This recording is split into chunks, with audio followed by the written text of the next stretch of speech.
Yo, what's up? Welcome back to another game with Dame. Welcome back to the channel, man. Look, let's just get straight to the point. We can skip all the small talk. I know I've been consistent, yada whatever. This new Drake song is a banger. I just want to go piece by piece, and I really just want to look at different parts of this journey that we've been through when it comes to this whole Drake and Kendrick beef, because at the end of the day, it's been a pretty long journey. Drake and Kendrick got into a beef last year in 2024. I know it's been crazy. It's somehow been an entire year since that happened, but they got into a beef in 2024. The beef actually began in March when Kendrick responded to J. Cole and Drake's first-person shooter. Fine women when they start debating about who the GOAT, I'm like, go ahead, say it then. With Like That with Metro and Future. Motherfuck the big three, nigga. It's just big me, nigga. Only reason I'm explaining this because some people might actually not know about this beef. So everybody teamed up to go against Drake. Me being realistic, I'm not gonna sit here and act as if Drake was just completely like innocent in the situation. Drake has done a lot of things throughout his career, such as calling out people's baby moms, such as calling out people's baby dads, husbands, things of that nature. We all know that Drake isn't completely innocent in this situation, but that still doesn't give the other people an excuse for trying to gang up on one man. Remember, one man. I'm going to name some of the people that Drake did get into some type of conflict or had any type of issue with last year. The number one most obvious is Kendrick Lamar. We can go The Weeknd, Future, Metro, A$AP Rocky, Rick Ross. I mean, the list literally goes on and on. I could probably name you about 15 different artists. You guys are probably like, I mean, if one person is going against all them people, wouldn't it make sense to say that that one person is the problem? To a certain extent, you would be right about that. But that is why context matters. One thing that Drake has that a lot of these artists that I've named don't have is undeniable, timeless music. You know, it's a ongoing meme that, oh, Drake isn't a rapper, he's a pop artist, yada yada. The point is, he makes good music and he knows how to cater to his audience. Whether that's him making songs talking about Kiki, do you love me? It's a rollie, not a stopwatch. You know what I'm saying? At the end of the day, he's always making music to please an audience, and he's always making sure he's making lit, hype songs. I think, yes, lyricism is important in music, rap music especially. But I feel like for the type of artist that Drake is, he isn't just a rapper. Because if he was just a rapper, then he probably wouldn't be able to put out as much music as he usually does with the type of quality. If Drake was just a rapper, we wouldn't have songs like One Dance. We wouldn't have songs like Controller. We wouldn't have songs like Nice for What. We wouldn't have songs like No Guidance. Because he is such a great artist, he's able to do more than one thing, and that's what made him great.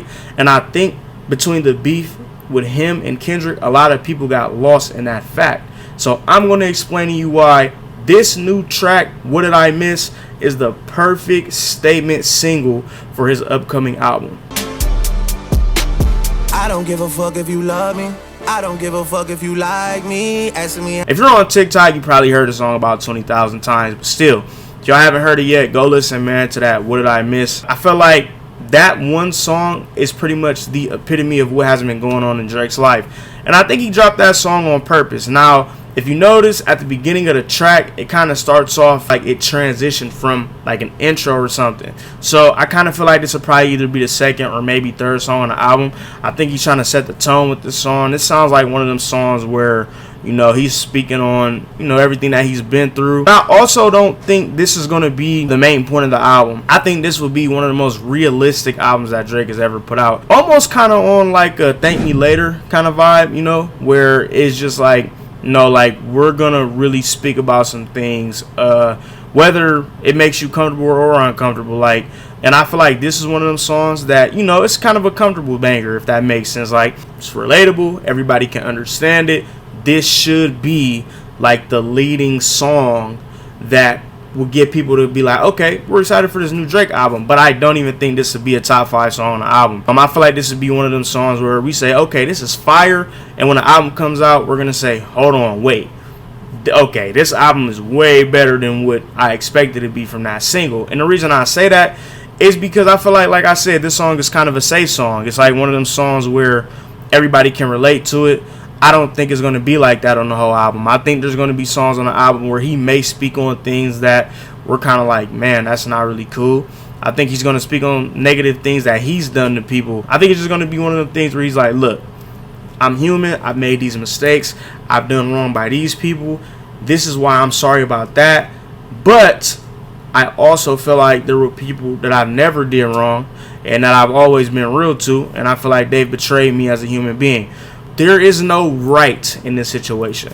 You know what I'm saying? There isn't a right. Everybody always wants to, oh, well, Kendrick is right because of this, Drake is right because of that. There is no right.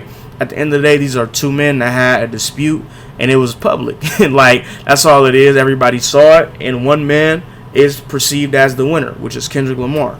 And that's fine, but I feel like it's deeper than that. I feel like this whole album will be a cut to pretty much say, listen, I know that I've done wrong in this world, and now my job is to continue doing what I've been doing, which is making great music for y'all. And if I want to make amends with people who I've done wrong or who have done wrong to me, that is completely up to me or those people that I've done wrong. I got a lot more stuff that I want to talk about, but I'll get up with y'all in the next video, man.